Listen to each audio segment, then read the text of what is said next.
smile and hilarious jokes. When asked what she would miss most about cheer, she said the laughs we all share at practice. After graduation, Amaya plans to pursue a career in pediatric nursing at SDSU. I, along with the whole cheer team, wish you luck and know you will succeed at whatever you do.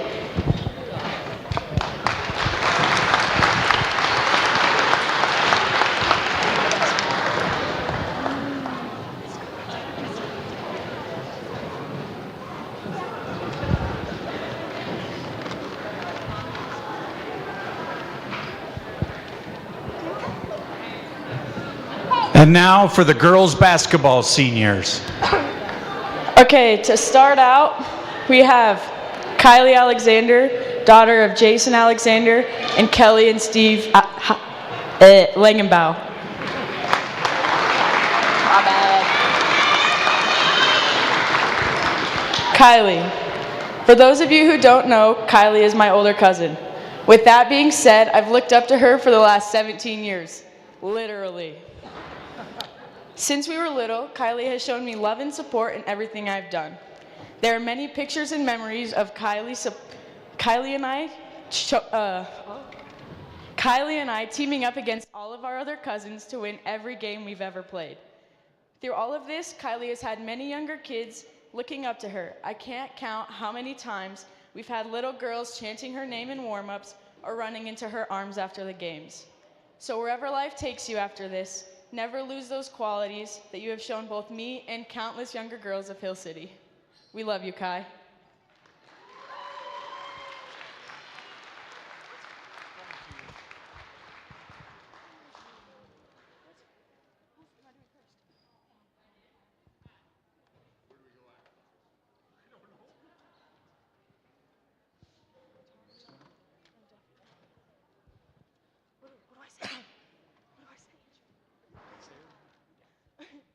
Angela, daughter of Octavio and Delfina Becerra.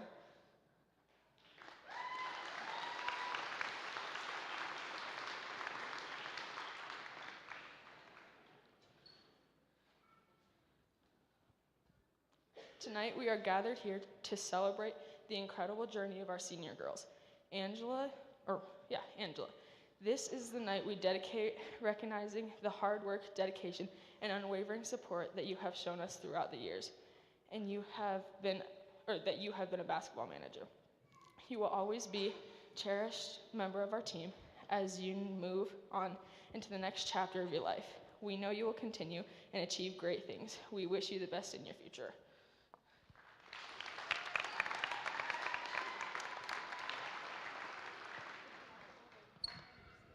Next up, Jessica Escalante, daughter of Renee and Elena Escalante.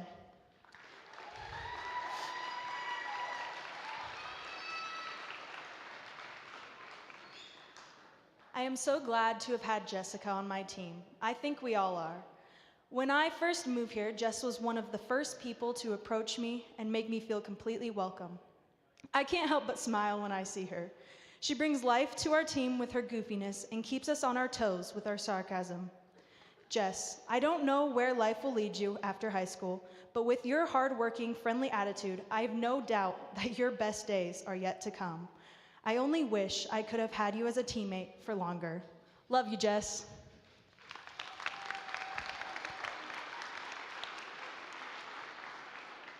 Sydney Janelski, daughter of Meredith Schreier.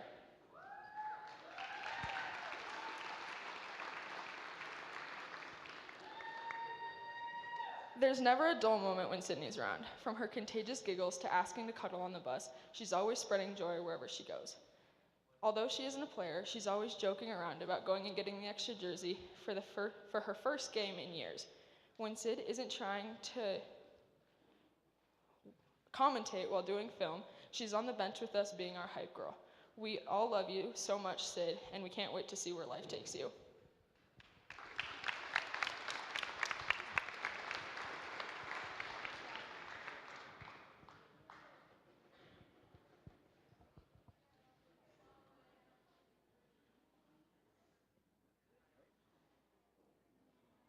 Thank you all.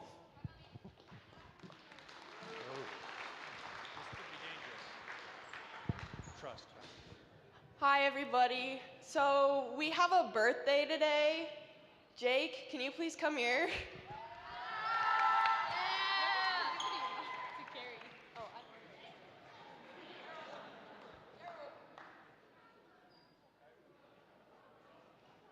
Jake, come here. Sing a happy birthday. Not in the microphone, right? Yeah. Ready? With you? Yep. Happy birthday to you. Happy birthday to you. Happy birthday, dear Jake. Happy birthday to you. Thanks, Jake.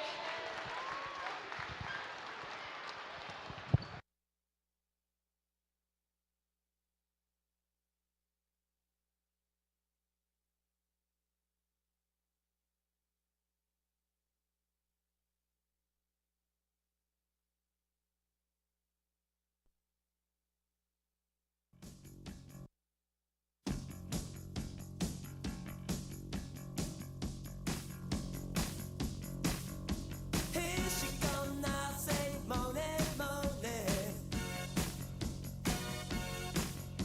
Shoot 'em down, turn around, come on, moaning.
Just.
Check one, check one.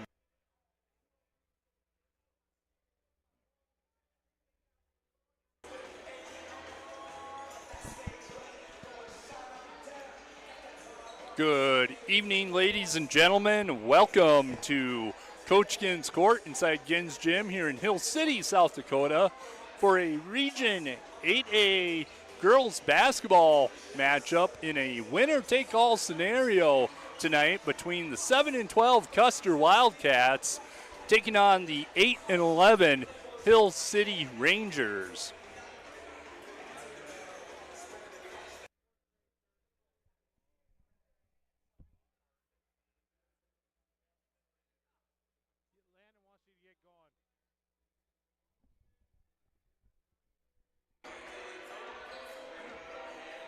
All right, we're live here, Coach Ginn's Court. As Landon said, Check. Hill City Rangers versus the Custer Wildcats tonight.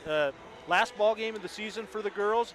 Big one, right? So the winner will host the Region 8 playoff game next week. So both teams looking to try to get that home court advantage. What do you think, partner? Yeah, thank you guys for joining us here tonight from Coach Ginn's Court. Should be a good game. We're looking forward to this one. Put the records aside, put the seed points aside. This game has been a fun rivalry for years. Both these teams know each other very well. These kids grew up playing basketball against one another. So I expect a really good competitive game here tonight. Yeah, and we have a guest announcer here this evening with us tonight. And Landon, you can put us on the green screen here. Come on in. Which way am I going? Yeah, so Bill Vincent's going to sit in with us tonight, do the ball game. A real basketball guy, unlike you and I, The right? legendary We've got Bill some, Vincent. yeah, got some real basketball knowledge here to teach Blake and I, right? Yeah. I'm here to pick up on your guys' knowledge of the game, and I've been on the other side of it, meaning I've watched your broadcast from my living room, and now I get to see it happen real here, and I've heard so much about different rivalries across the state, and one that always comes up is Hill City and Custer.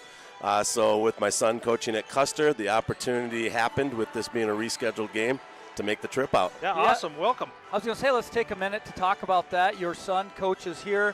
You've obviously followed from afar. Give us some insight on, first of all, what it's like to be a dad watching your son coach.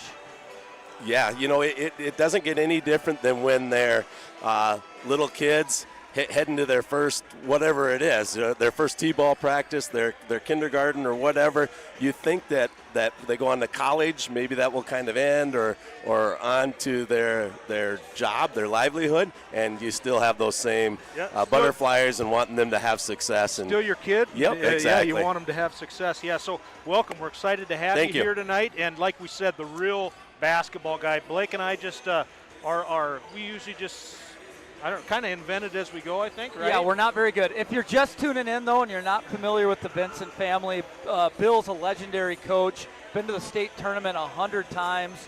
What year did you start in Sioux Valley, 2001? I was there. My first boys basketball season was 1997-98. Okay. I'd done some girls basketball before that in my hometown of De Smet, and then some things opened up in Sioux Valley, and I just went with it, and of course through the course of time had a chance to run into the Winter Warriors as well. There you go. In some state tournaments. Oh, so. yeah.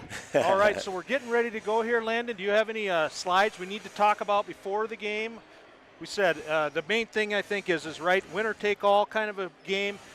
Will be the 4 seed in Region 8, host the game against the 5 seed, which will be the team that loses here. So these teams are going to play again in about a week, or less than a week, I guess, on Tuesday night, I think. Is that right? And at the winner's home court here tonight. So. Yeah, the advantage of a win here is just literally the home court. I don't expect any gamesmanship from either of the coaches where maybe you don't show any of your good stuff because you want to win and you want to host. Like, you might not empty the clip and show everything, but you want to win this game, right? Yeah, you want to win this game, get the game on your home court, right? There's nothing better than playing it in front of your home fans, although with being 15 miles away, Custer has a good crowd here tonight. I assume if Custer won this game, there's a lot of Hill City folks that'd be going down the road here. I think especially when you're talking about the sport of basketball, more so maybe than any sport, that home court environment pays off. If you're talking football or baseball, maybe not quite so much. You always want to be at home, but basketball really seems like not only for home court to have shines the through. home court here, but it's the baskets that you practice on Absolutely. every day of the week. Just the background that you see, you get used to it. Obviously, it feels more comfortable. So, your people are closer to the action too. Versus maybe football and baseball. So you want to be at home. Yeah, interesting here at Hill City. It's senior night, and unfortunately, if you're a Hill City Ranger fan, Kylie Alexander, one of the seniors that's been playing a lot, is out tonight with an injury. Then also Jessica Mesa, another senior on the ball club. So it's going to be all underclassmen that'll be starting the ball game for the Rangers here, and we'll turn it over to Greg And Schrader for tonight's girls basketball right matchup between the Custer Wildcats and your Hill City Rangers. Please rise and face the flag for the playing of the national anthem.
And now for the starting lineups, starting with the visiting Wildcats.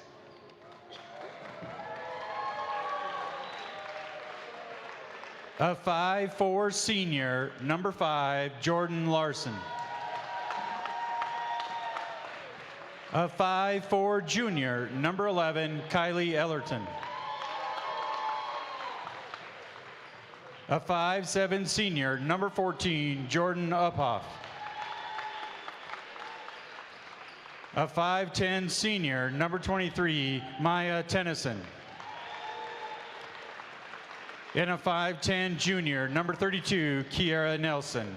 The Wildcats are coached by Tayt Vincent, assisted by Gage Winkler, Chris Bennett, and Becky Lowe. And now for our Hill City Ranger cheerleaders. Layla Williams. Daisy Williams. Anna Winter. Jazzy DuBois. Amaya Bosby. And Miss Elizabeth. The Rangers are coached by Rudy McDaniels. And now, the starting lineup for your Hill City Rangers!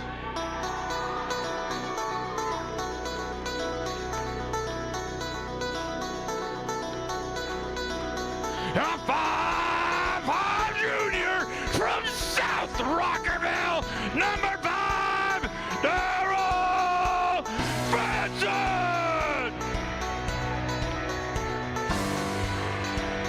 A 5'3" senior from Tracy Park, number 13, Jessica Escalante!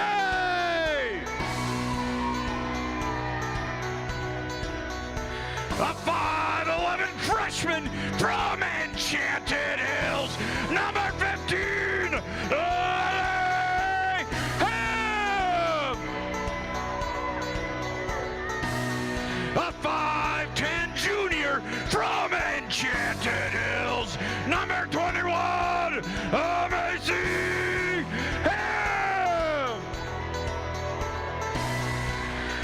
5'9" junior from Major Lake, number 22, Naya Ginsburg.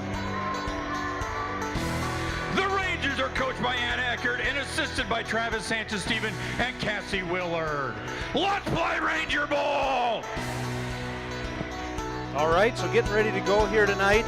A little bit different starting lineup. Jessica Escalante gets to start tonight. First time in her career as a senior. Really nice gesture there by Coach Eckert to get her in the ball game, get her a start on her last home ball game here as the lone senior that's suited up here tonight for the Hill City Rangers. So jumping it up for the Rangers here, Ham, and for the Wildcats, looks like Tennyson. Rangers control the tip. That's Macy Ham with the basketball. Gets it into Escalante, and she puts the shot up, can't get it to go. Rebounded there on the play by Larson, and the Wildcats come down. Rangers look like they're going to go man-to-man. Got one rims out. Rebounded there by Tennyson. Actually, the Rangers look like they're in a 2-3 zone here. That's what they've started to kind of go to here. The second half of the season, it's been pretty effective for the Rangers defensively. Three-pointer on the way there is going to be deep. Long rebound there by and Josh, Larson. we talk about this frequently. Rebounding out of a zone is sometimes harder because you're not matched up with a person, and obviously the Wildcats capitalize on that. 3 second chance opportunities there. Yeah, Nelson gets a two-pointer there to go there for the Wildcats, and it looks like the Wildcats are in a man-to-man defense here. So the Rangers run that continuation offense that they like to run. Ginsbaugh with the ball at the top of the key, gets it over to Franzen. So Coach Vincent, the last play down, Custer runs a really nice set play. They set 2 screens on the back side of the zone. They run girl across the baseline. Is that something that son learned from dad? Yeah, I doubt it. You know, that's the things that he's picked up on. I see he's playing a lot of man-to-man already, and he saw the Cossacks in a lot more zone during his time coming through. I think sometimes, you know, it's the personnel you have, and I think that's good as a coach to kind of fit your scheme to the personnel you have.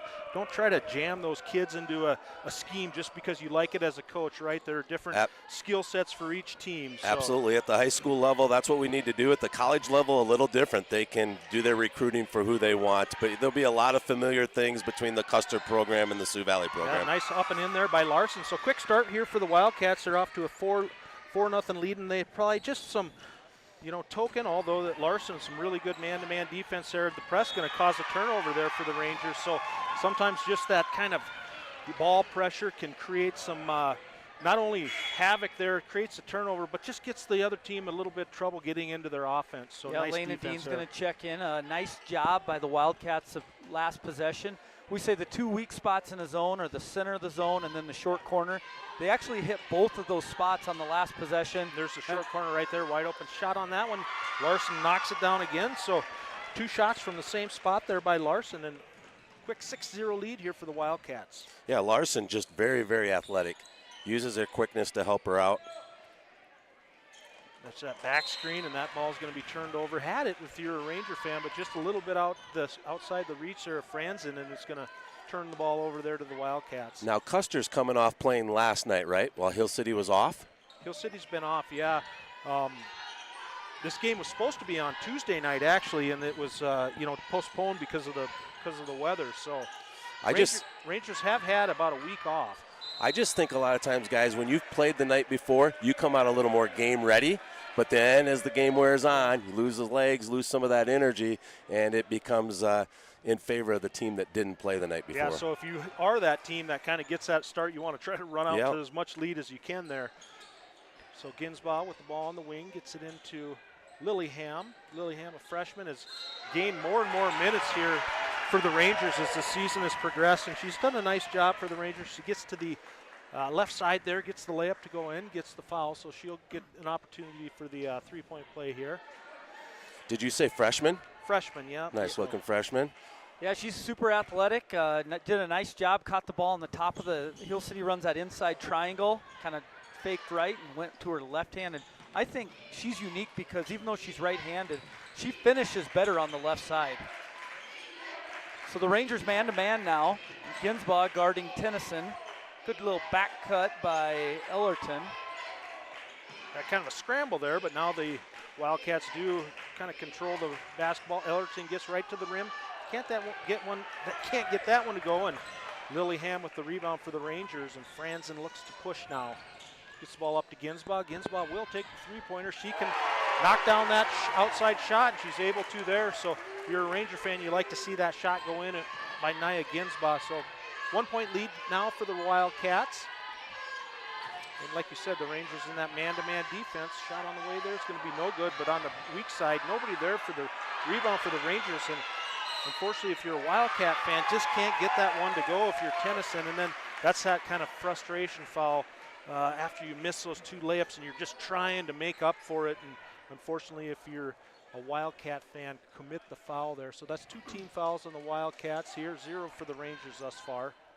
More importantly, that's 2 on Tennyson. She's such a central piece to what the Wildcats do, so we'll kind of monitor that as the game goes on. 4 out, 1 in here for the Rangers, cutting off Ham at the elbow. Wildcats in man-to-man. Ham's going to chuck one from deep, no good, and rebound is going to be drug in by Nelson. Larson now guarded by Franzen. Wildcats get that ball tipped out of bounds by Franzen, but it'll stay with the Wildcats here. You know, I think we're rooting harder for the Rangers than anybody because we want to keep live streaming, right? There you go. Correct, yeah. That's right. If they go to Custer, we wouldn't do it. That's right.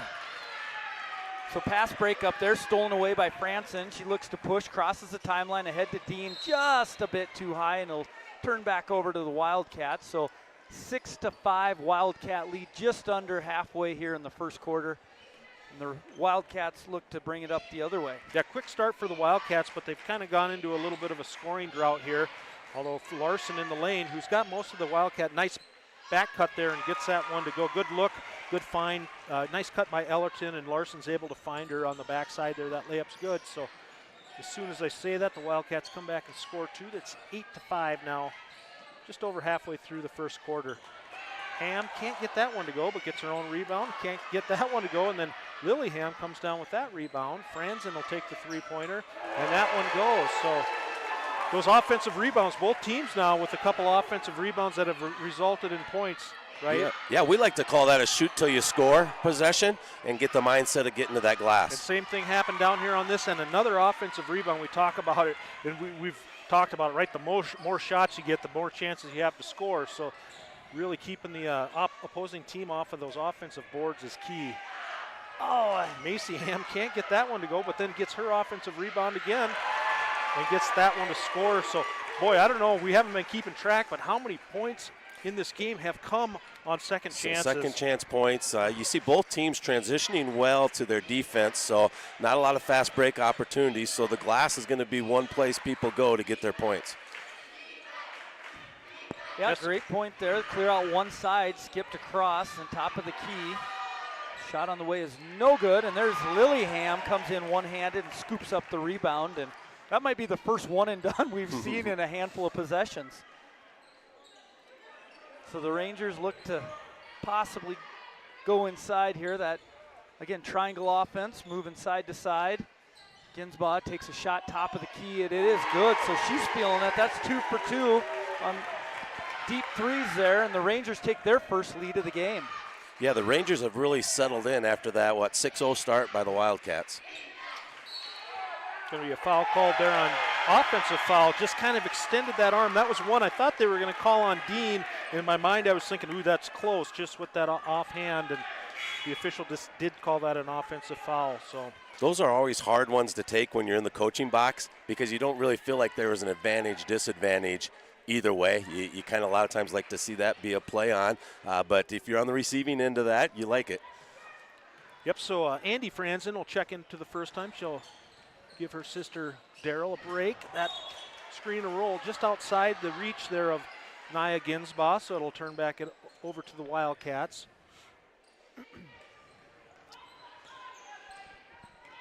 Larson brings the ball into the front court.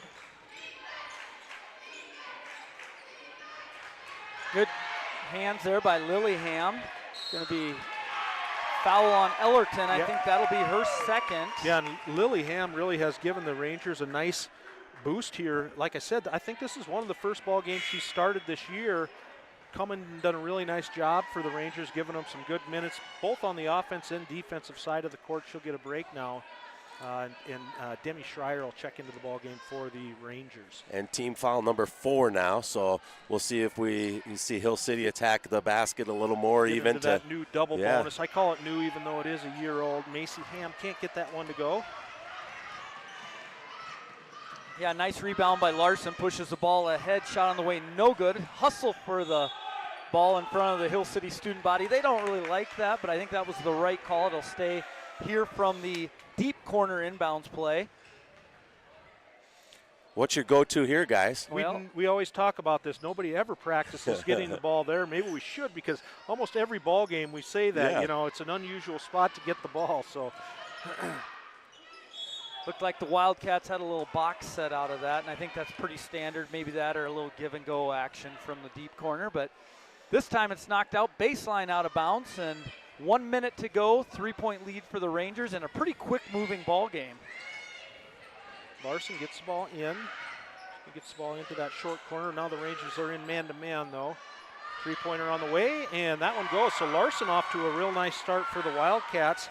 Looks like she has 7 of their 13 points. And the ball game is tied up at 13 here for under a minute left to go here in the first quarter. Dean almost turns really the ball nice over. help side there by Bennett, and just couldn't corral the basketball.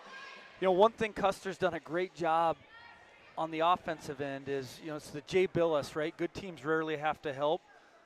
Custer's doing a nice job breaking down the defense one-on-one. Hill City sliding over to help. They're either finding the open person, or when you slide over to help, then it makes it really hard to get back in time to rebound. And Custer is just pounding the glass at that end. Ham over to Schreier. Andy Franzen's going to put up the three-pointer. Going to be just off to the left and rebounded there by Larson. So the Wildcats have a chance for the last shot if they so choose. Looks like they're going to maybe look for the first good one, although now they kind of pull the ball out. It looked like they might play for one. Larson kicks the ball out to the wing. Three-pointer on the way in. Good. That three-pointer knocked down there by, I think that's Nelson. So the Wildcats take a three-point lead. The shot there by Dean is no good. So, yeah, big three-pointer at the end there by Nelson to give the Wildcats a three-point lead, 16-13. Tight ball game like we thought we might have, right? Yeah, it has a postseason feel to it, doesn't it, guys? Yes, Yeah. it does. You know, if you're Coach Tayt Vincent, you're in there, you got up 6-0. You took the Rangers' best punch. You finish, you're up 3 here. What are you saying to your kids at the quarter break? Yeah, he's probably got to address a little bit of the fouls. You know, you come up with 4 fouls, but I think that's kind of been a thorn in their side this year, and kind of goes with playing that pressure man-to-man defense too, where the fouls will accumulate, where Hill City only foul landed on a bench player, I believe. Yeah, and the other thing I think both teams, I would be talking about if I was in there coaching, is the offensive rebounds. Both teams have given up a lot of second chance points. Try to keep the team off the boards, limit them to one shot and get, go the other way with it. So. Yeah, so after one, Hill City led by Ginsbaugh with 6 points, 2 for Ham, Macy Lilly, and 3 for Daryl Franson. On the other side, Larson, 7 points, 5 for Bland, 2 for Ellerton and Nelson. So pretty good balance for both teams. If you're a Ranger fan, you like to see Ginsbaugh knock down a couple. She's such a confident, streaky shooter that, you hope that carries over. And I've really been impressed with Larson. Yeah. I have not watched the Custer girls play very much this year, so I really like her game. She's the floor leader, team captain here, so this is fun to watch. Yeah, speaking of, then Larson has the basketball here. And she does. She handles the basketball, and she looks to score. That time there's going to be a turnover, and Andy Frandon races the other side and gets that one to go. Franzen's a pretty quick player there for the Rangers. If you watch them, she likes to get up and down the court and was able to do it in that situation. So back to a 1-point lead here for the Wildcats. The Rangers stay in that man-to-man. They came out in the 2-3 zone, and Wildcats shot them out of it, so now they're man-to-man. Another offensive rebound there for the Wildcats. Yeah, Wildcats looking to organize here. Skip pass to the corner and shot on the way is good. Both teams shooting it really well Yeah, here. that's Bennett knocks down the three-pointer here for the Wildcats. So a 4-point lead, 19-15 here. Just over a minute gone by in the second quarter. Check that. Ellerton knocked it Ellerton, down. all right. Franzen with the ball fake. She's going to get to the rim and be fouled. Looks like 2 shots on the way will be coming for Daryl Franzen. Yeah, that last possession, it looked like Custer looking for some back cuts early on and some back screens, and then settled for the perimeter shot, where they've shot awfully well tonight. Yeah. Yeah, foul on Tennyson, so that is 3 now on her. And the first shot for Franzen is up and good. Yeah, they started that series with the Bill Vincent, Shane Warwick offensive set. I've seen Squires run a lot of that action, Absolutely, right? The yep. stagger. And then they kind of got out of sorts, but they scrambled really well and found the open person. So Yeah, you know, everything that we have is stolen from someone else's program, borrowed or stolen, and we typically try to name it after who we've taken it from. So you'll Give hear us them some call. credit, yeah. Absolutely. So yeah, Tennyson goes to the bench with 3 fouls, and see if the Rangers can take advantage of that. And there's that half-step advantage, dribble drive again. The Custer Wildcats are doing a great job of getting downhill with the basketball and attacking the rim. Ellerton to go to the free throw line to shoot a pair. That foul is going to be on Elena Dean, her first, team's first here in the second quarter. First one on the way, off the back of the rim and bounces out. So first one no good for Ellerton. 6:29 left here before halftime. Second one on the way is up and good. So Ellerton goes 1 of 2. That gives her 6 points tonight in the game. Rangers run a sideline break. Yep, down to Lily Ham. Sorry to cut you off there, partner. Yeah, that's well, and those are the ones that you just wonder. You know you're going to see this team again on Tuesday, right? And I know that sideline break is part of the identity. That's part of the DNA of what they do. But it's just like, do you need to run it every time? Yeah, exactly. What do you say? What do you keep in the toolbox, and what do you use tonight? Yep. Dean's going to get the basketball in just before the 5-second count. Drives baseline. That ball is going to be turned over. Yeah, that almost looked like that. What is that? The play that the Rangers run, it's the hammer pass or the baseline slide, right? But nobody was there sliding with her, and she had to turn and try to throw it towards half court. No good. So. Yeah, you really need everyone else to get their cues, get their fill behinds, get the opposite wing, opposite corner filled as well. So Ham undercuts the pass there and gets a steal. She's had a really nice game, and yeah, again, only a freshman for the Rangers, but this time of year, she's technically a sophomore, right? Everybody's got a lot of game time, and basically a season Agree. under your belt now, right? So this is kind of what we talked about, this season. A little bit of the Achilles heels for the Rangers are turnovers, and some of these unforced turnovers. If they clean those up, they become a pretty good ball club. But that's something that they've kind of been, prone to do at times this season. And yeah, not only do you want to make the catch, but you want to catch it clean so you can get the shot off as well. A lot of people are making the catch late in the year, but make it clean so you can get the shot off. So the Rangers get a steal and a run out there. Easy one for Elena Dean. Maybe that'll get her going. She's a key player, obviously, for the Rangers, and that foul there is going to be her second foul. Yeah, back to Coach Vincent's point, I think that's the first transition bucket we've seen. Both teams have done a nice job transitioning back on defense. So Custer going to try to get a post entry right from the sideline here. A nice job by Macy Ham to take that away. Good pass by Larson into, that's Nelson. Really good play there. All really, started by Larson's play there, right? She beats her defender, forces the defender, and then she just finds She the puts the open player. post defender in a spot. Are you going to help on that dribble drive or stay with the post player at the Absolutely, rim? and then she made the right play there to dish it to the open shooter. Be a turnover there on Lily Ham. Ham travels, and maybe that's a blessing in disguise for the Rangers, because that could have been a run out the other way. Well, you guys are talking possibly, are you going to get another broadcast or not? How about on the boys' side? Where's the boys' program at? They at home still? Yeah, or? we've got 2 home games coming up, and we'll probably talk about that at halftime, but 2 big games coming up for the Rangers. Rangers 14-4 right now. They play the 14-4 St. Thomas More Cavaliers on Saturday, and then the 13-4 Custer Wildcats on Monday. Very good. 2 really big ball games for the boys team. 3-pointer on the way and good. That one knocked down by Bennett. So the Wildcats stretch their lead out to 6 points here midway through the second quarter.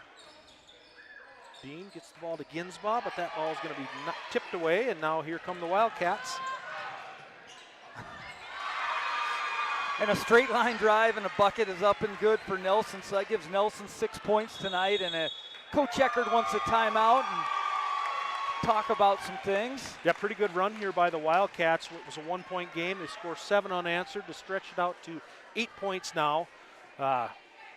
What are you trying to do? Well, I want to get on camera here with this good-looking crew here. So if you're Coach Eckert, you're saying, hey, let's stop the bleeding a little bit. You know, we got careless with a couple turnovers, and then on this end of the floor, let's stop the dribble drive. What's Coach Tayt Vincent saying on the other side? Well, they cleaned up the foul situation we talked about, and it seems like both teams may be doing a better job of the one shot and out. Part of that, though, has been they're making plays and getting good clean looks and hitting a high percentage of their shot both ways. Yeah, absolutely. Custer's knocking them down on this end, and on this end, Hill City's throwing them out of bounds. So. Yeah, a couple of runouts, though. Right now, Custer seems like they're doing a better job of valuing the basketball, have been able to turn the Rangers over and got a couple easy ones. So yeah, only a quarter and a half into this, but if you're the crowd, you're getting your money's worth here tonight. It has that postseason feel to it, and good start to the basketball game. So the Rangers here go Wildcats go man-to-man. Rangers try to run a UCLA rub there, and ball will just get reversed. Franson's ball will be turned over. Ham is in the paint just a bit too long, so the Wildcats will come back the other way.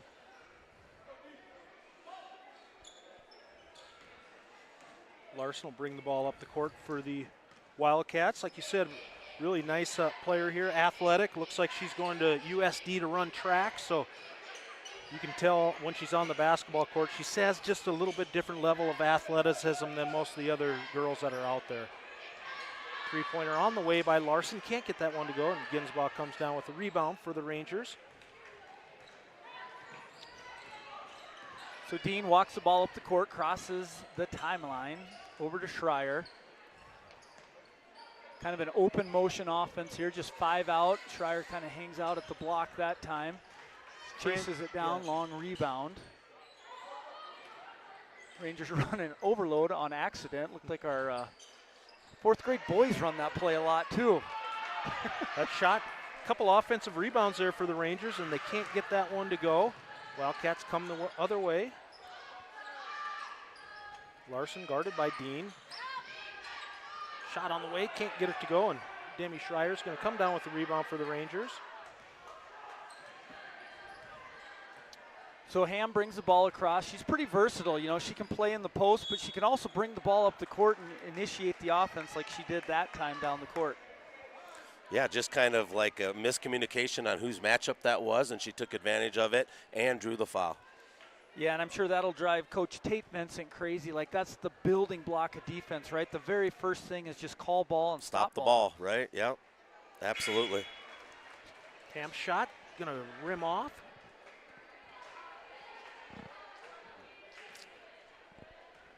So the Rangers have been stuck on 19 here for a while, so Ham tries to get them into the 20 range, and she does.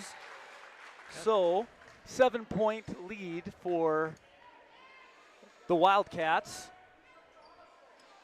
Ham will check out of the game.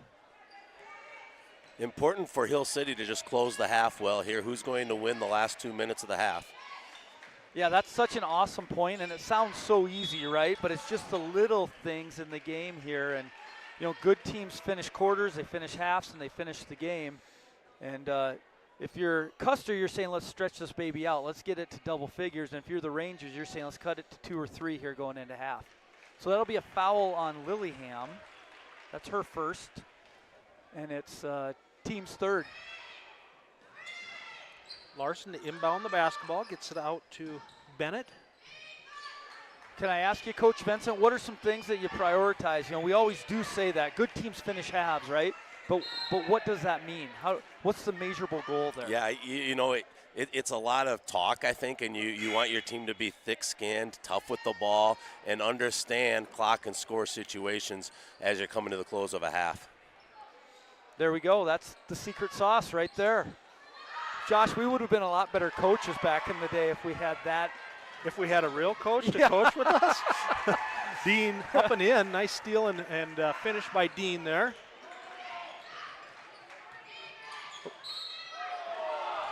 Going to be a foul called there on Ginsbaugh.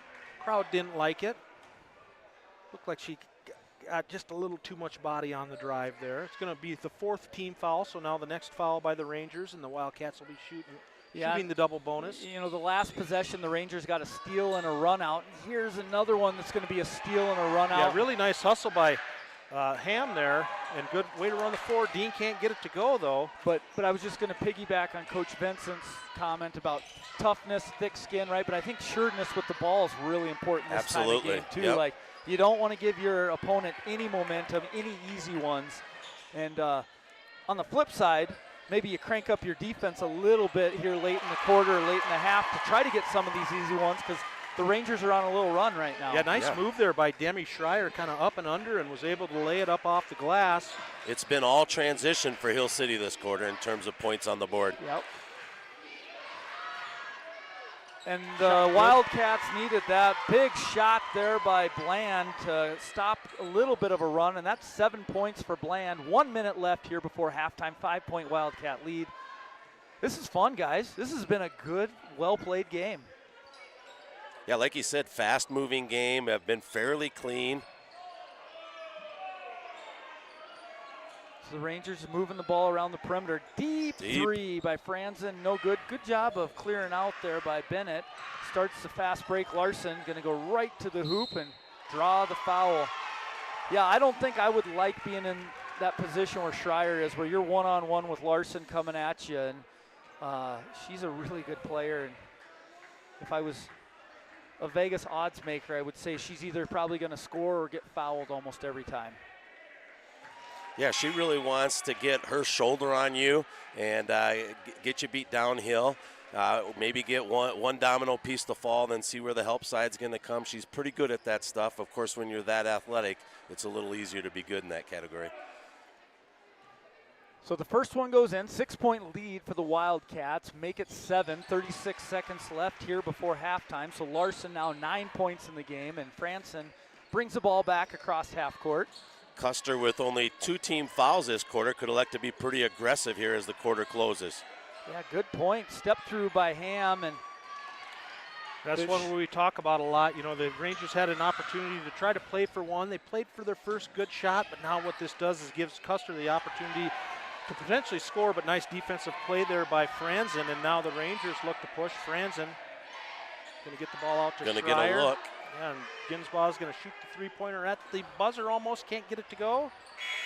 And that'll end the first half with the Custer Wildcats taking the 7-point lead, 31-24. Pretty nice close there in the last minute by the Wildcats. The Rangers had gotten to within 3 points there, 27-24.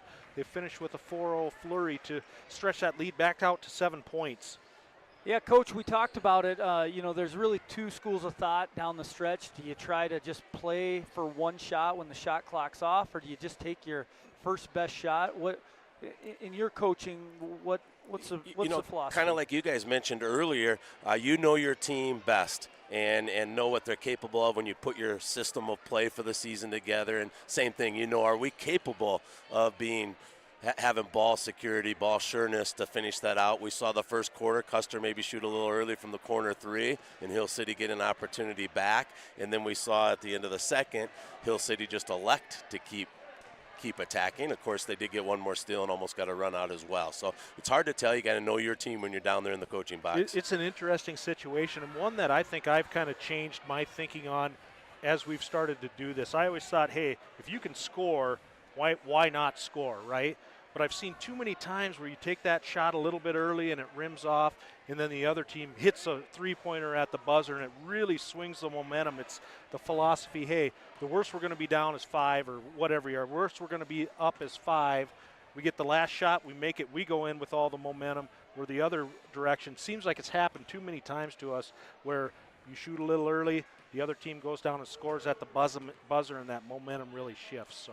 Yeah, we used to say when we would coach together, shoot it before you turn the darn thing over, right? Yeah, that's right. You talk about the ball Yep. security. Yep. You do have some teams like that. So. Well, then you have your casual fans in the stand. They might not know what you guys were thinking about at that time. Maybe your best player was on the floor with 3 fouls in the first half, so you most definitely wanted that last shot to not have an opportunity for them to pick up number 4. Maybe you have 2 or 3 good players sitting next to you, and you're just trying to get to halftime. Or, on the flip side of it, I want to make that 2 or 3 more possessions because the other team is in that situation. Right. Yeah, stop making so much sense. Otherwise, Landon's going to just start a Zoom with you, and Josh and I will be out of a job. But I tell you what, there's 8 minutes left till the second half kicks off. We're going to take about 3 minutes, and we'll see you back here for some stats. Are those 3 minutes going to be for you guys to get into your jumpsuits?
All right, welcome back here. We're going to kick off the second half in about 4 minutes, but Lando from Landon Wiley and Associates has some graphics he'd like to show you here. And we're going to start with some trivia. Read it, Josh. What do you have? All right, between Custer and Hill City, which girls basketball player from either school had a quadruple double this season, and against what school?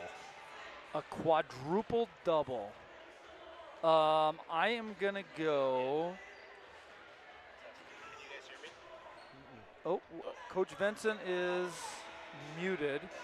He knows the answer. He does. I muted him because he knows the answer. Okay, I think I'm back on. I don't know the answer, but I'm trying to figure out the categories. Like Yeah, are the turnovers turnovers count? count in the category Could of it the be- quadruple double, or? Boy, I'm going to go Larson from the Wildcats, just thinking that maybe she had assists, steals, points, and Rebounds? yeah, maybe. I think I was going to go Larson too, would have been my pick. That was going to be my first person. Of course, only knowing the Custer Wildcat And personnel I'm going to say better. it happened against Hot Springs. Okay, so I will say that it happened against Lee Deadwood. And that's what I was going to do. I was going to go with last night's 80-50 win, I believe it was, or 80-30 maybe. But I'll make a different choice, and I'll go with the Newcastle game. It's looking down at the If you're watching at home, that did not come up on the screen while Coach Vincent was guessing. But Jordan Larson was the answer. Teosha Topa, points, rebounds, assists, and steals. That's pretty awesome. That is quite an accomplishment. That is cool. Yeah, and like you said, well, anybody could have 10 turnovers if you were counting that. So that's 4 good ones. So that's pretty good. And then so how do the two schools compare? So enrollment, 201 for. Oh, you've got lit up the winning category. The winning category. Enrollment, I like Custer's obviously much bigger enrollment than Hill City. The season record 8-11, 6-12, really close, right? Right now, if the game ended like this, they would have the same end of the season records.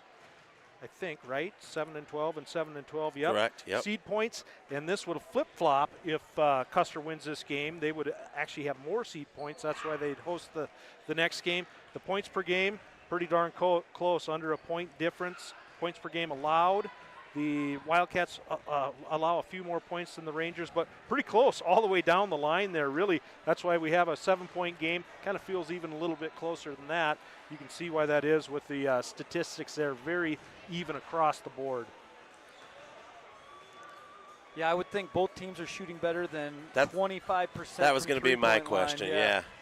So if the playoffs started today, this is what it would look like if everything stayed chalk between now and the start of the season.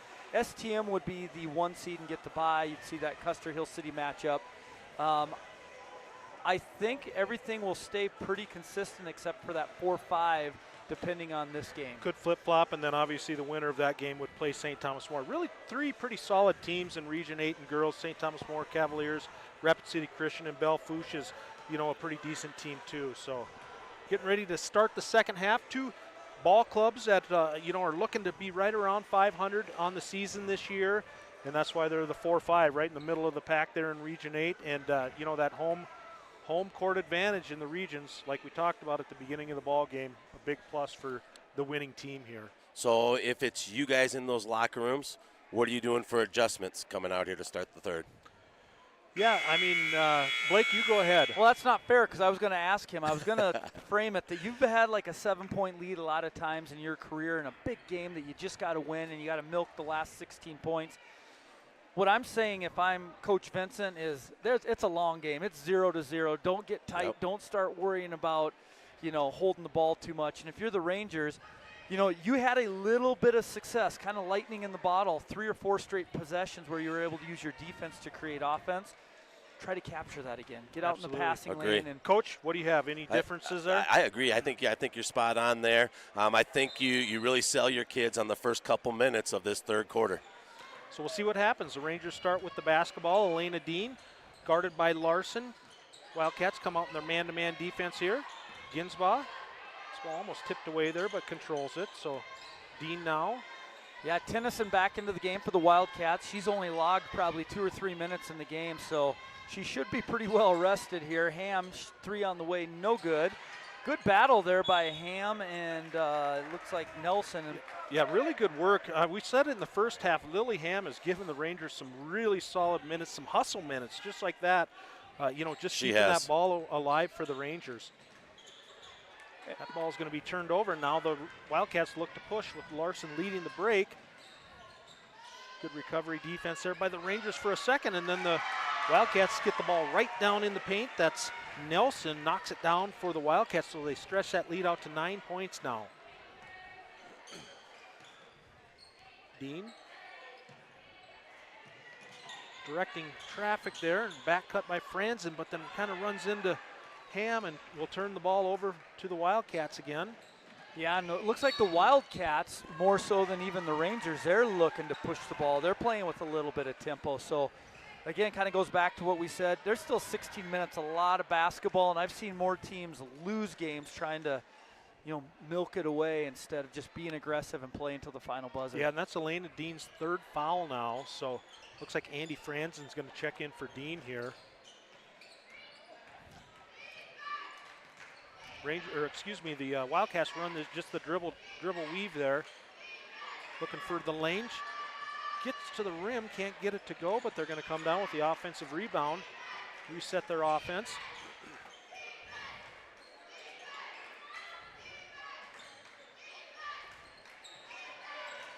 Three-pointer on the way, and that one rims out.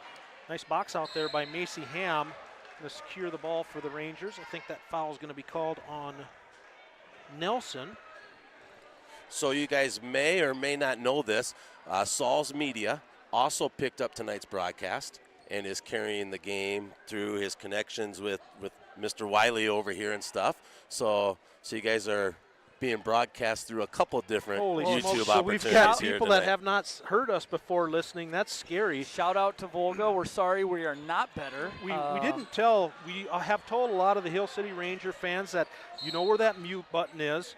The folks from Volga, if you want to, go ahead and mute us. We wouldn't take any offense to that. So foul there on Larson. That's foul number 2 on her. So what is Saul's Media?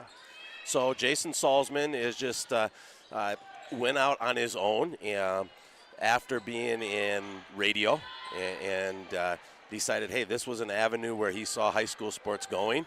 And I think some of the motivation off of seeing you guys and what Landon Wiley and you guys have done out here, he's trying to get all the pointers he can from you guys as well. It's the same thing we do as coaches, right? Steal good stuff from other people and put that to work. But we appreciate him a lot. He carries all our home and away sporting events at Sioux Valley. Well, hey, that's a good recap. A lot of times you can learn more from what not to do, and I would think that we would be a textbook primer on that. So good backdoor there by Larson. Oh, no, that's not good, though. She goes down. And yeah, this could be game-changing, obviously.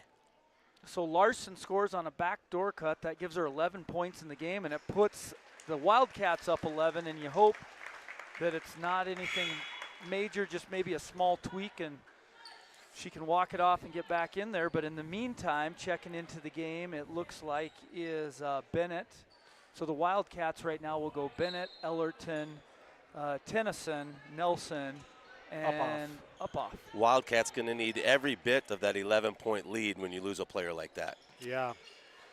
That's too bad to see. So the Rangers. So that's the 3rd possession between the two teams that have run a UCLA backdoor cut. Wildcats scored on it. Rangers had an open look. That one was defended a little bit better. And I feel like we're just seeing that because of the defensive pressure that both teams have gone to. Yeah, both teams are getting after it, being pretty aggressive on the defensive end. And so the Rangers long inbound to Ginsbaugh. Franzen's going to try to get to the rim. That shot's going to be on the way. No good. Good rebound there by Bennett of the Wildcats, and she leads the break. Upoff with the three-pointer and knocks it down. So Wildcats have stretched their lead out. Rangers haven't scored here in the 3rd quarter. 14-point lead now for the Wildcats. So stretching back to the 1st quarter, I think that means maybe they're on an 11-0 run to stretch that lead out to 14 points here. Yeah, and the Rangers are still scoreless here in the third quarter, so you're 3 minutes into the third quarter, and Wildcats are doing a great job, so give a lot of credit to them. I feel like at some point, guys, we're going to hear the student section chanting for you guys to get into your green jumpers that Landon Wiley's provided you guys. They would look up here and wonder what these dingbats are doing up here in these green suits if they turned around. Oh, man. Yeah, we are just puppets, basically. Yeah, we're not very good announcers. We live off the graphics, and we just hope for a good basketball game to kind of deflect, right? It's like when you hide your worst player in the corner. We are the worst player being hid in the corner right now. You guys are outstanding. We appreciate it, and I know I tune in when there's a chance to see some Region 8 basketball. Some of the few times that you get that opportunity to be at home, or maybe we have bad weather there and you guys have great weather here and the games are being played, but we've watched you numerous times. You guys are outstanding at what you do. We appreciate it. Well, thank you for that. So Franzen will bring the ball across half court. Yeah, and if you're a Ranger fan, just watching, you just want them to get a spark. It seems like they've started out this third quarter, and maybe Nia Ginsbach can knock that down, can't get it to go, and the Wildcats now bring the ball the other way. Yeah, we said it to start the third quarter, but it just seems like the tempo between the two teams is different. Ellerton steps in and shoots with confidence. That was a nice shot by her, 8 for her, but doesn't it feel like Custer's playing a little more confident, a little faster pace? Yeah, it absolutely, and the Rangers do just seem a little bit tentative. Ball's going to be turned over there, and just kind of those kind of things are all going the Wildcats' way right now. Quick injury update. It looks like it was the ankle of Larson, and it did see her get taped up and saw her moving down along the baseline there. So I think if needed, we could see her yet again in this game. That's good news. Another three-pointer on the way. That one's just a little bit deep. Scramble for the rebound. Looks like Ginsbach's going to come down with it, get fouled on that possession. You guys have been there, done that, got the sprained ankle. Many times it's easier to hop back in the game that night versus maybe be ready for Tuesday's rematch. After it starts to swell and things like that, you're absolutely right. You kind of see a player, you seem fine. They're back in the ball game, and then 2 days later they're on the bench because of that. Yeah, or you don't get your everyday reps if you do come back to play, so you're not quite where you were. Yeah, those are great points. In the meantime, foul number 4 was called on Tennyson.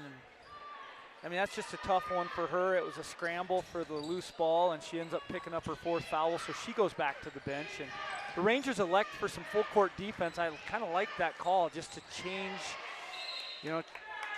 something up, right? You have to at this stage. Custer sitting up there with the 2 of their top players, one strapped with fouls and the other with a sprained ankle.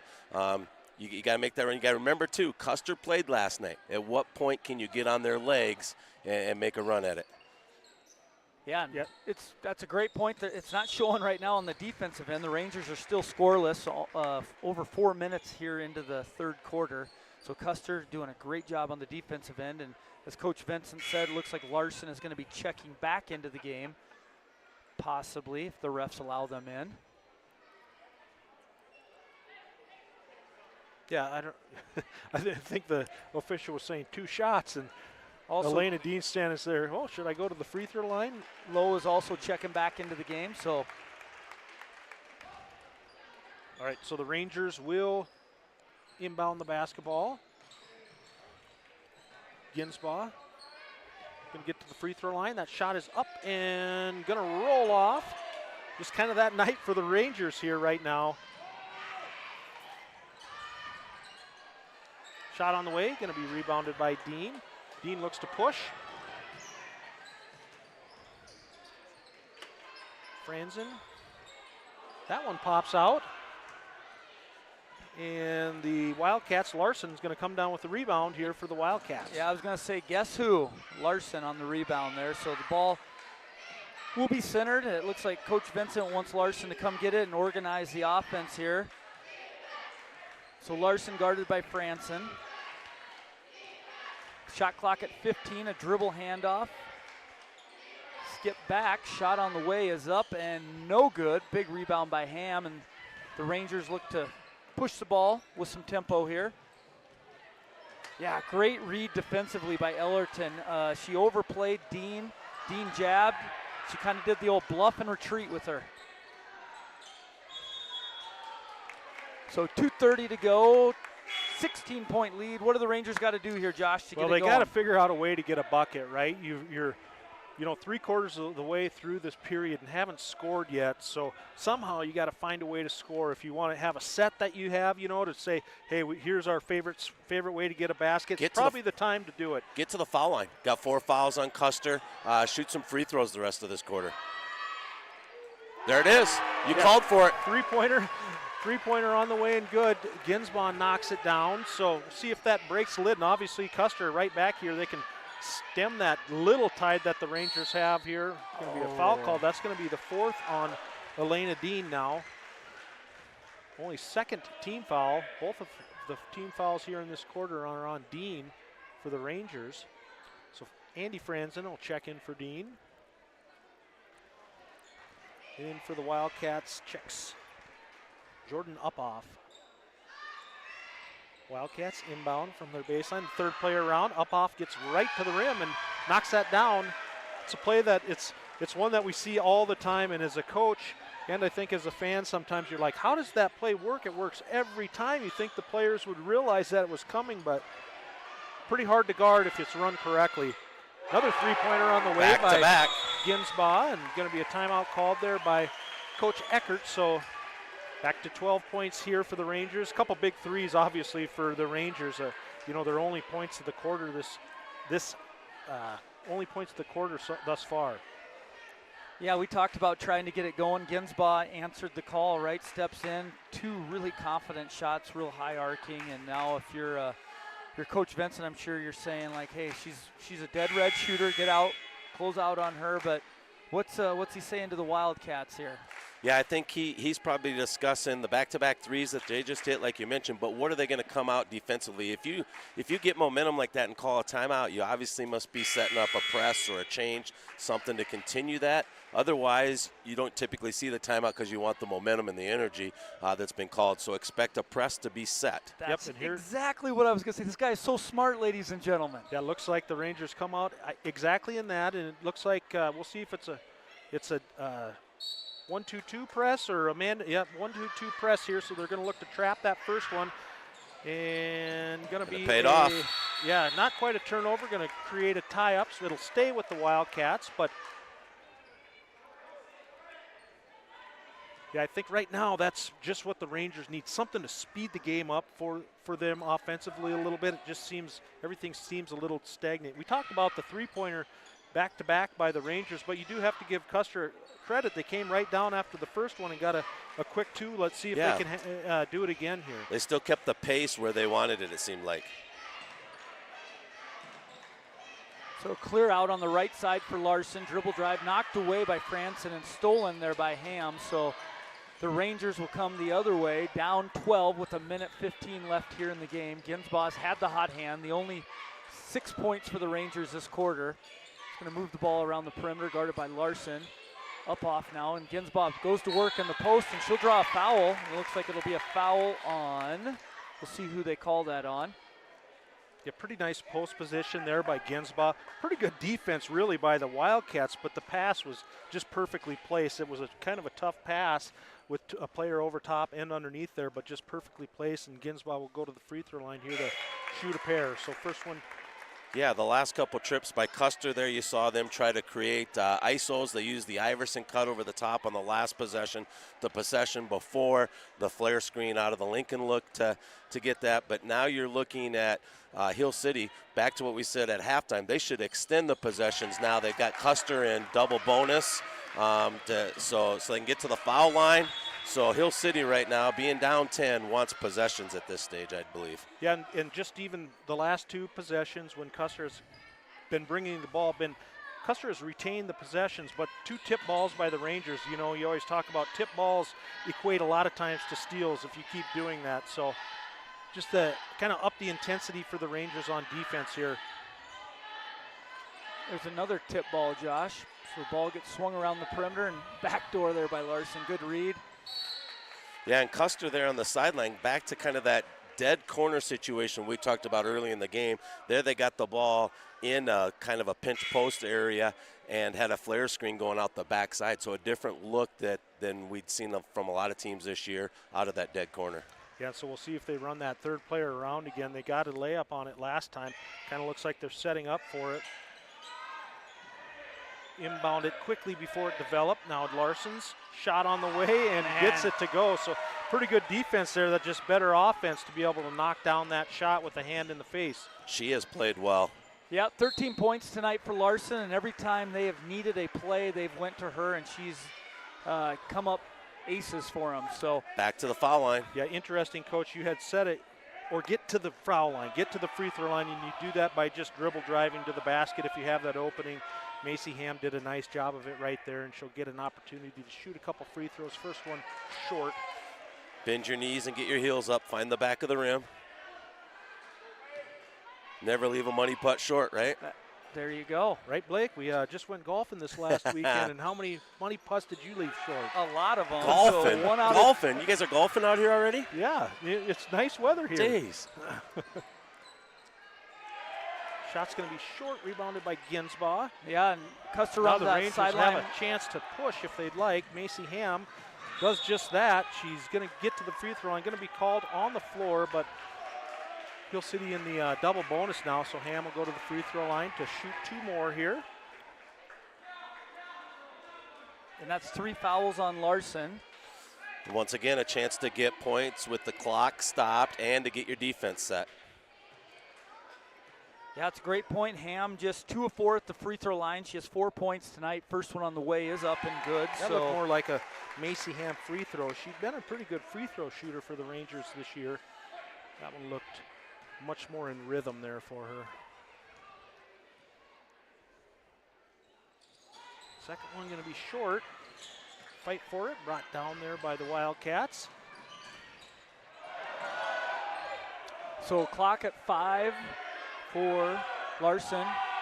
The playmaker hands it off. Shot on the way is going to be no good, and that's how this quarter will end. 10-point game. Yeah, 10-point lead here for the Wildcats. Actually, if you're a Ranger fan, you know, they were down at 7 at half, and the Wildcats really stretched that lead out, I think, to 17 at one point. So really, you're probably feeling good to be down only 10 at this time, kind of cut into that lead. It does always feel like when you get underneath that 10-point margin, just the psychology of it, it feels like, hey, we're back in the ball game, right? So we'll see it is. what happens. It's such a funny number, right? We would always set that as kind of a benchmark, you know, going into the fourth quarter. If you're down 15, let's cut it to under 10, right? That's single digits. Yeah, set those small goals and understand, ladies, that it's not all about the score right now. You've accumulated some foul trouble on your opponent, which many times is even more important. And we like to go by the numbers on the scoreboard. So when we talk to you, if there's 6 minutes to go, can we have it at 6 points? If there's 5 minutes to go, can we have it at 5? Is a good gauge that we like to use. Yeah, you did talk about the fouls. There is some things to think about with fouls. Tennyson for the Wildcats with 4 fouls. The Rangers' Dean has 4 fouls, and then Larson picked up her 3rd foul there right at the end of the third quarter. So 3 key players on each team with some, you know, something to think about from the foul situation. Wildcats have done a really nice job with missing 2 of their, you know, top players, in Tennyson and Larson, for part of that third quarter, able to, you know, actually extend the lead out without them in there. Look at this. Look at this. So here we go, start the fourth quarter. It's a 10-point game. We have Coach Bill Vincent joining us if you're just tuning in. The legendary Bill Vincent. His son Tayt is coaching for the Custer Wildcats. So Franson brings the ball across. It's going to be knocked out. It almost looked like they ran a little run and jump there, and I don't know if that was just a true help or if there was a jump. Yeah, maybe just to disrupt whatever the first set might be that Hill City talked about. Nice runner there by Franson, so that one goes. Daryl Franson with 7 points tonight. Yeah, now an 8-point game, but right back come the Wildcats. Going to be a foul called on the play there. Crowd wants travel.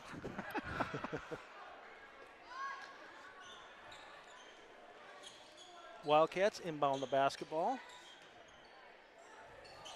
Shot on the way, no good, and good rebound by Ham. And yeah, we've talked about it, you know, this time of the game more than any, you really want to clean up on the glass, right? And take care of the basketball, but it's not the first shot that beats you in the fourth quarter. It's the second and it's the third shot. So, Yeah, you don't want the unforced turnovers. so 8-point game. We're There going we to have go. a travel. You don't Didn't see stay, that call. yeah, didn't stay within her space there on the inbound.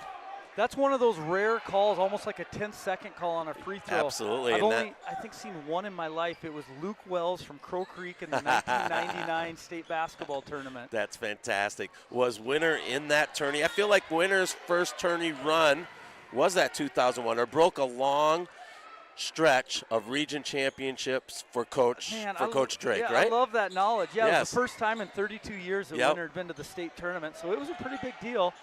Ham with the left-handed runner. We talked about it earlier in the game. She finishes better with her left hand a lot of times. So 6-point game now. Nice shot there. Just can't get that to go. Rebounded by the Rangers. So Rangers on a bit of a run here to start the fourth quarter. Yeah, from 17 points down to 6 now. The Rangers turn that ball over, and the Wildcats look to push. Larson ahead of the pack. Can't get that to go. Now it feels like all those shots that were rolling off for the Rangers are now rolling off for the Wildcats. And Momentum has changed, but why wouldn't it have changed? There's rally caps and there's rally. Big long rebound pulled down by Uphoff. Shot on the way is no good. There's another rebound. So again, not the first shot, not the second shot. And the Rangers can't corral the ball, so the Wildcats keep that play alive. Custer's scoreless since you guys put those on. So All right. Inbounds pass here. 6:35 to go. Wildcats now have a chance here. Looks like ball worked around the outside. Larson's shot on the way, and that one just rims out. That one looked good. That was one that we saved from that angle. Looks like it's right on target. Just rimmed off. Rangers have a chance now to pull within 4 with the 2, 3 with the 3.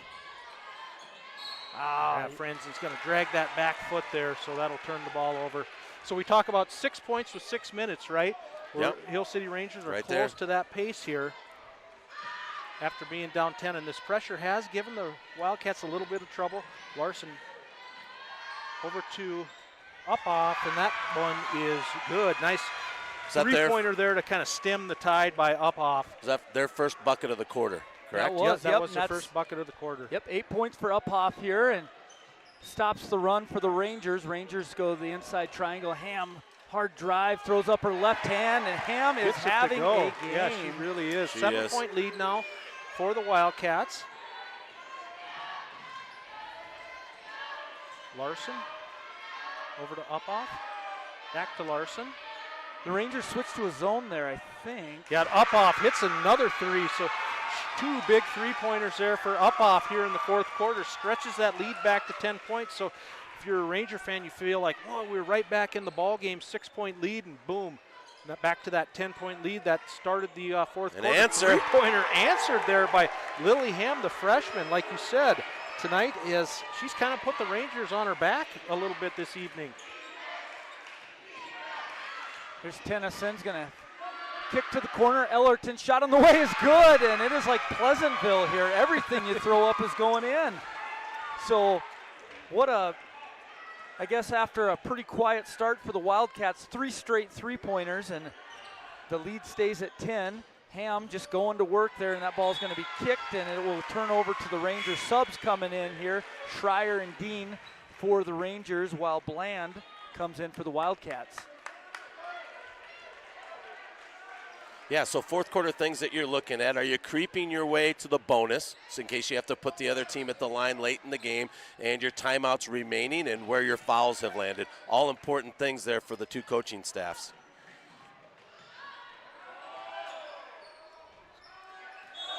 They got that one. The crowd thought the first one was a travel, and the second one they called there. So getting down to just about halfway through the fourth quarter. Still at that 10-point ball game.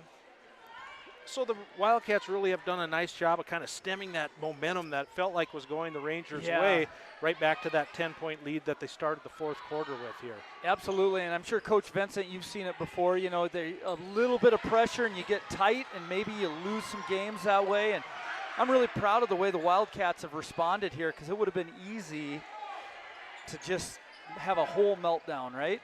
Yeah, you know, just that human nature to go out there and just work harder when you're behind on the scoreboard, and you're seeing that out of the Rangers. Good work there on the offensive glass by the Rangers. Both Schreier and Lily Ham keep the ball alive here for the Rangers. So the Rangers set to put the ball in, and a form of America's play there, and shot on the way is no good. Another offensive rebound there by Andy Franzen, so that foul is going to be called on the Wildcats. Ellerton, be her third, just the team's first here in the fourth quarter.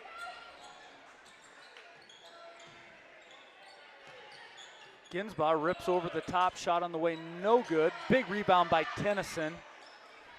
Having her in at the end of the game is a huge benefit for the Wildcats, just on the glass, and shot's going to be blocked there by Schreier.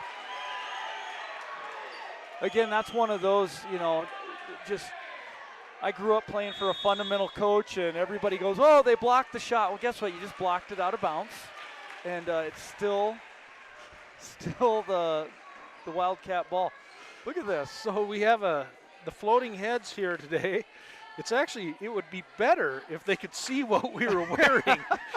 I think it'd be more funny than just the floating heads, but so. What do you think here? We got a few minutes left, 10-point game.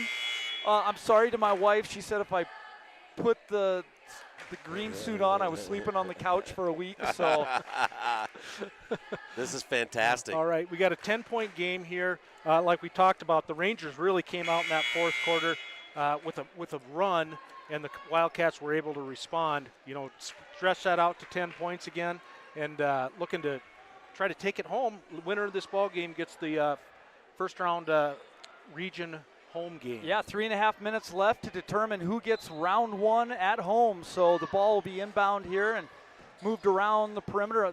We just talked about America's play at the other end. A lot of times that's when the person taking the ball out gets it back for a shot, and that's why wouldn't you run that for Larson, right? Yeah, she's the player you want to have the ball in these key situations.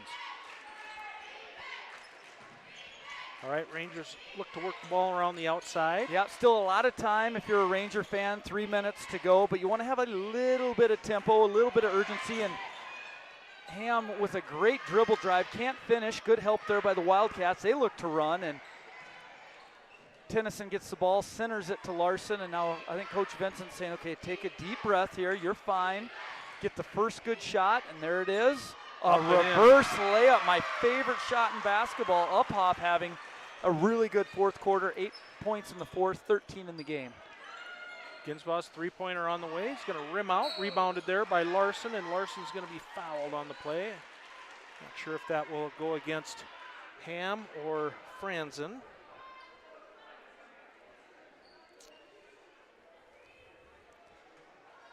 Looks like that foul's on Franzen, her first. 12-point lead now for the Wildcats.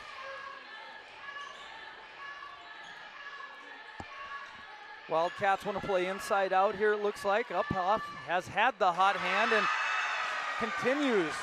Yeah, she's really feeling it here this fourth quarter.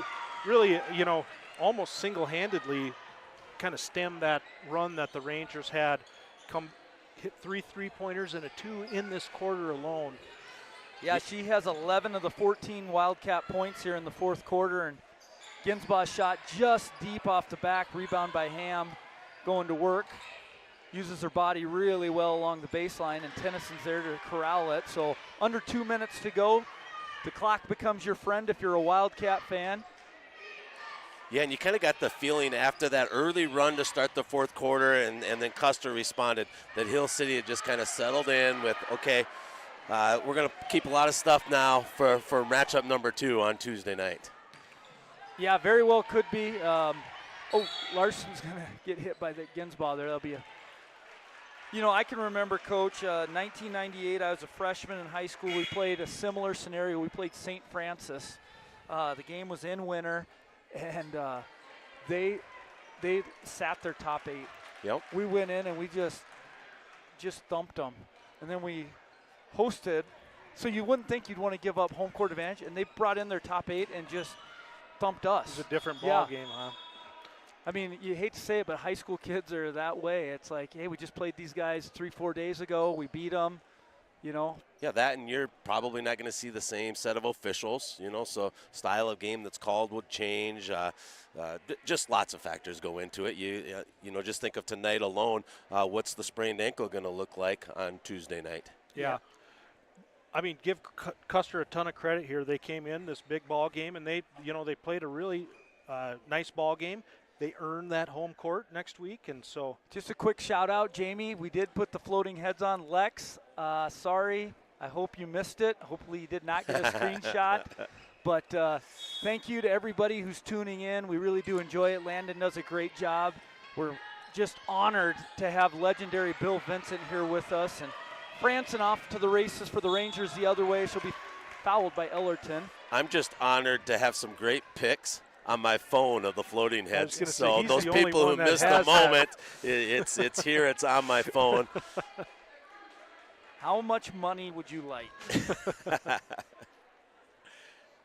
You know, as you guys were suiting up, the Rangers were making a great run. I was like, this is the rally cap thing happening here. Yeah, but that was just a great didn't point. withstand. People at home probably wondered what you were talking about, but they got a sneak peek. We had the green suits that we put on, and we were the floating heads. So 1:11 to go here, 13-point game. You know, not 100% over, but if you're a Wildcat fan, I think you're feeling good about where you're at right now. Yeah, and I think for Hill City side of it, I think, you know, this is the time you really sink in and talk about the seniors.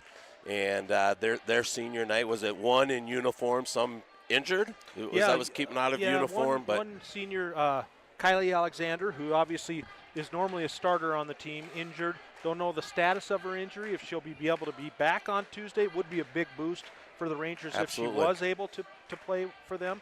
They are a young team.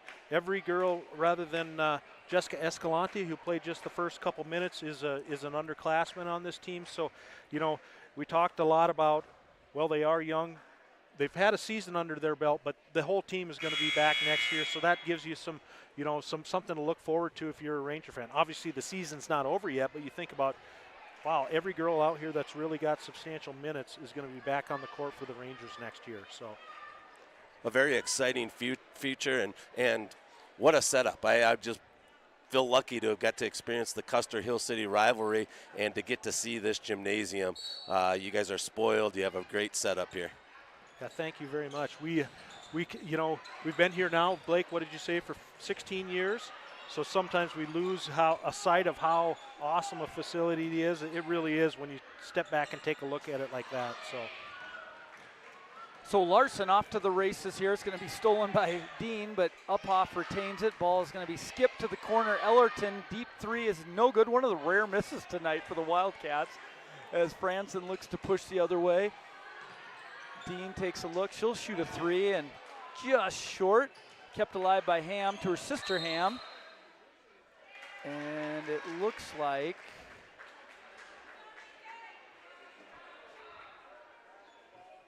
going to be a foul on number 32 for the Wildcats, and that is Nelson. That'll be 3 on Nelson. So Ham goes to the line. She's been there quite a bit tonight. First one won't go. And Escalante will check back into the ball games. Also Rarity Courier and Aspen Veniklassen.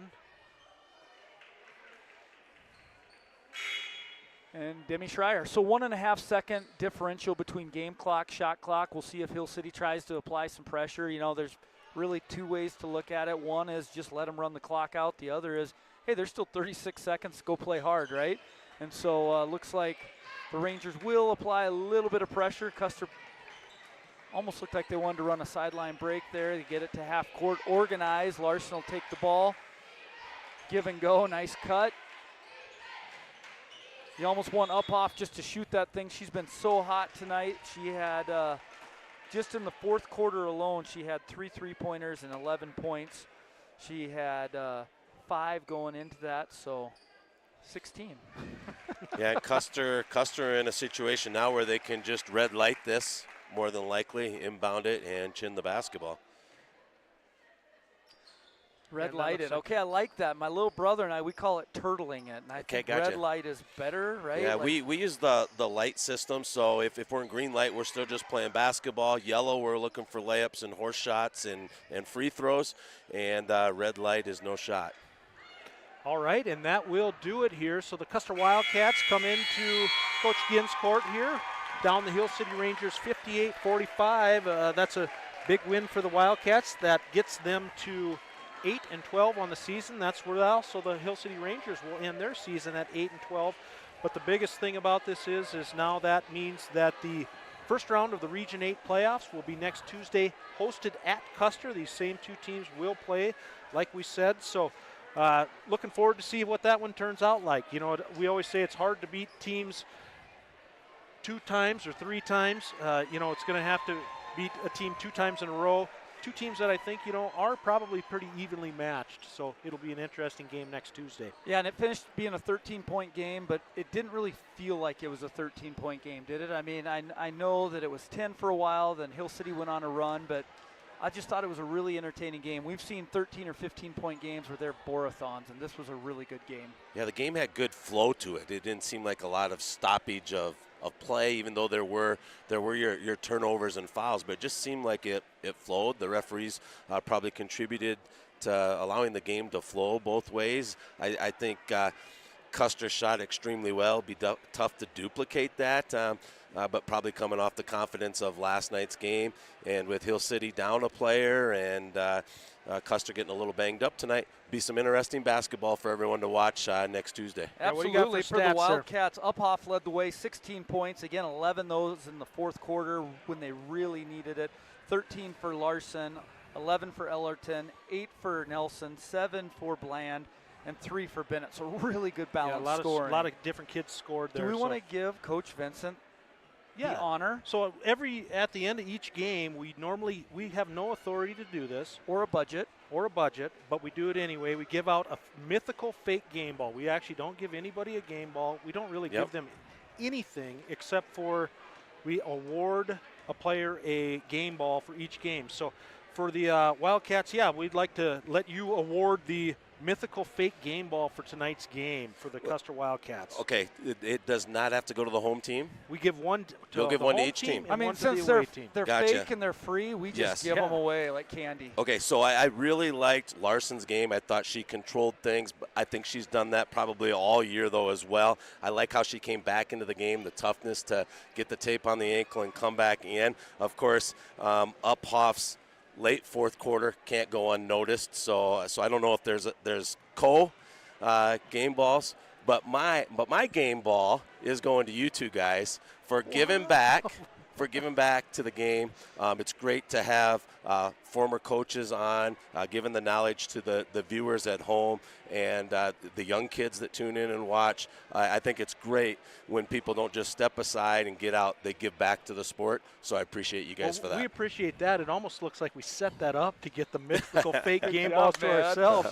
We didn't. I'm going to take my fake game ball and I'm going to give it to Uphoff because I thought she was awesome in the fourth quarter. The left-hander really got going. I mean, for most of the ball game, it seemed like Larson was going to get the mythical fake game ball, but Uphoff pretty much single-handedly stopped the run that the Rangers put on. And for the Hill City Rangers. Yeah, on the flip side, Ginsbaugh 11, 9 for both Franson and Ham, and then 5 for Macy Ham, 4 for Dean.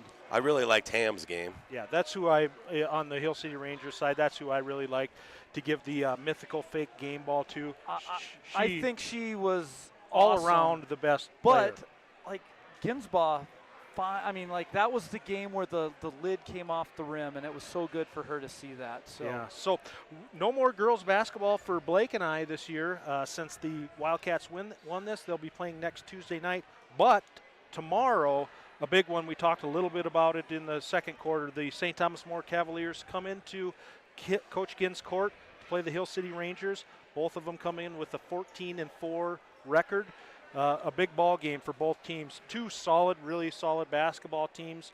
You know, we've been talking about how the Rangers are a fun basketball team to watch. St. Thomas More plays a similar style of basketball, and we're looking forward to bringing that one to you tomorrow. Yeah, and there's a lot of, just familiar faces with Ryan Messick now on the Ranger bench. And, the joke is that there's January, there's February, then there's Hollenbeck, right? So they'll be playing their best basketball at this time of year. Yep. And then Landon's already got the graphics. Monday Oh, night. no, he doesn't, Landon. Yeah, no, this is Monday night. The Custer Wildcats will come in to play the Hill City Rangers. He's yelling at me, This you game, guys. I know we've got graphics about scenarios. This game is probably even a bigger game. Right now, 14-4 Hill City Rangers and 13-4 Custer Wildcats for the seed points for what we were just talking about tonight. This is a really big ball game for both teams. Two great games. I love where Region 8 is at right now. It's been great to watch from across the state, and of course we kind of sensed that and knew that, and we were fortunate enough to get Custer to come to the Cossack Center and play during the holiday break. But you could see this balance that was starting to happen out in Region 8, and it's been great for basketball, and I'm sure it's been a great joy for everyone out here. Yeah, and we saw this coming. I saw it coming, being the father of one of the players, and I coached these kids coming up, and we played the Custer boys. We played the St. Thomas More Blaze. We played the Rapid City Christian boys since they've been in 4th grade, and some really good games. We always knew there were going to be 4 really good ball clubs out here come this year. And right there they are. There's their standings and seed points for Region 8A, and it'll just be fun to watch the last week of the season and see how everything shakes out. Yep, we're excited about it. Tune in tomorrow to hopefully watch a really good ball game against the St. Thomas More Landon, Cavaliers. can you go right back to the video of us? I just want to give one last shout out to Coach Vincent. Really lucky to have him here, and such a great basketball mind. He was saying things I was like almost thinking, but he was like 3 steps ahead of me. So again, thank you for being here. I appreciate it. Those were just all things that were passed on or stolen from guys like you guys or from your coaches. That I've been fortunate enough to accumulate and have some great basketball players to pass that on to. But really looking forward to that game. I hope tomorrow I'm able to tune in on my drive. I'm going to try to make it and see my nephew's senior game for Northwestern in St. Paul. So yeah, good luck to the Cossacks. What do you guys got coming up? You have we're the in season the same done, boat. or you got one game left? Our season's a wrap. We're just waiting to see where our seeds land, and our seed's very similar to Region 8 out here, only a little deeper, where it could land anywhere from a 3 to a 6 seed.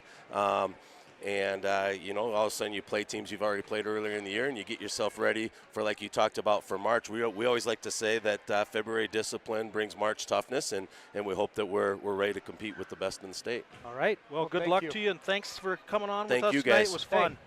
Thank you very much, On-air guys. handshake. All right, thanks. Yes. Well, thank you all for tuning in. Join us on tomorrow already.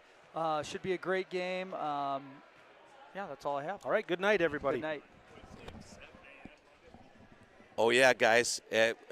Just before we go off, Saul's Media is also going to carry those boys' games, both those boys' games as well for you guys. So you'll be able to have those online, East River as well. So you guys will have a great following. And I'm sorry we're not better. I was just going to say, we better bring our C game tomorrow. That's about as high as we go, C level. So we'll bring our C game tomorrow. And there's just fewer games happening out there now. So the viewer ratio will go up, and people will have interest. Bill Vincent's our hype guy. I love this man. So, again, thank you so much. Have a great night.